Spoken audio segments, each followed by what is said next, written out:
The question is, how do you charge and how much, right? Like that's always the question. And there's no clear pat answer to it, right? Because you're not selling hamburgers. Even that is a subjective exercise. You're not, it's not a franchise.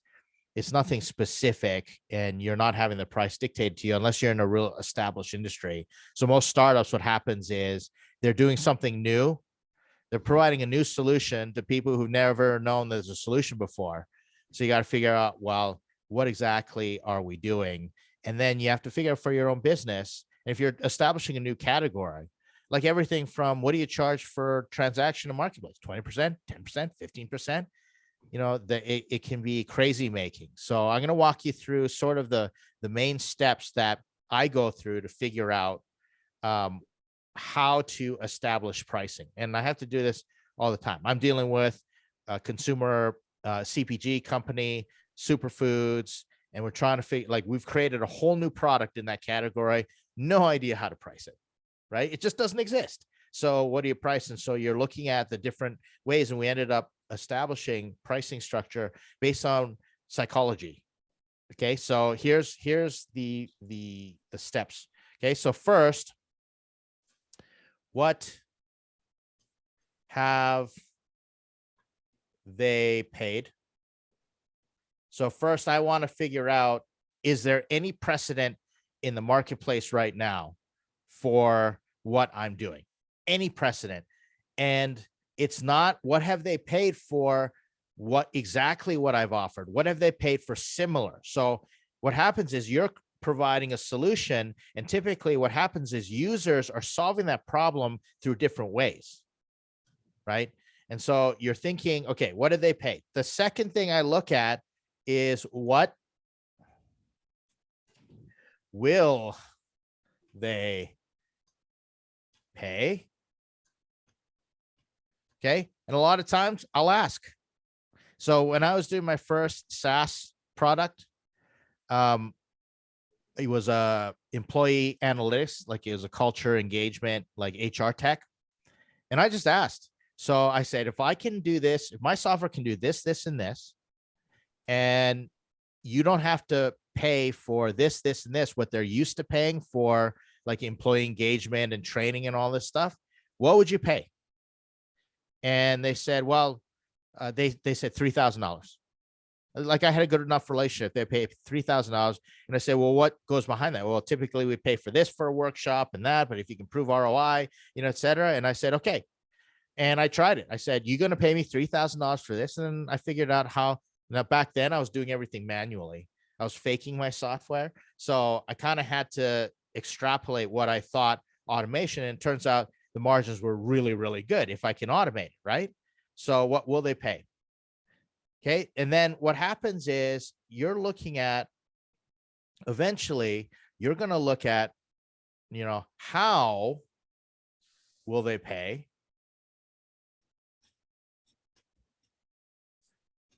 Okay, that has a factor in it. Like, is it an annual? Is it a monthly? You're thinking subscription, and you don't always want to just think subscription, because like Braden will tell you, he takes a percentage of savings, right? There's no monthly thing.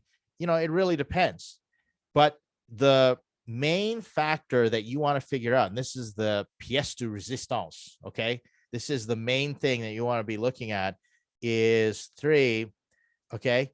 What is 10x value?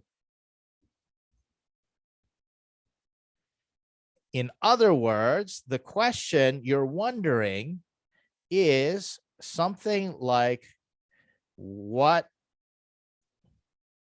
is the pain and cost of pain / do nothing? And this is where you get into the ROI. So Bryce, you brought that up. So what I want to figure out is what represents, now this is for software, okay? Software, because you can automate it, and like sometimes you want to go you have a choice between high margin, okay, and what do you call it? Like high volume, low margin, high margin, low volume, right? It depends. So I was talking to some architects and they're trying to figure out how to do a startup. And they said, Ed, you have to understand, they were in Aspen, Colorado. They said one job pays us $2 million. And so there are people that will wait, and all they need to do is sell one job every 3 years and they're okay. Right. And I was like, wow. So, okay, we're talking high margin, very low volume. So how do we automate one transaction every 3 years? Is the question. Can we get it to 2? Those were the milestones. So what you want to do is find a price that in their mind hits 10x value. So let's go to Braden for a second. So Braden, yes, resolving medical bills. Okay. And maybe you can comment on this in terms of psychology, but I could go hire a lawyer and pay whatever, $200, $300 an hour. And then, so I'm not paying that. And then you charge based on the percentage. And so in their mind, how would you say you communicate, you're going to pay this and you're going to be so happy to pay it because I'm getting you 10x value? How does that work in your world? Well, for the premium product, it's simple. We charge 10% of savings. And so it's very clear that's a 10x value because we're charging 1/10 of the amount that they save.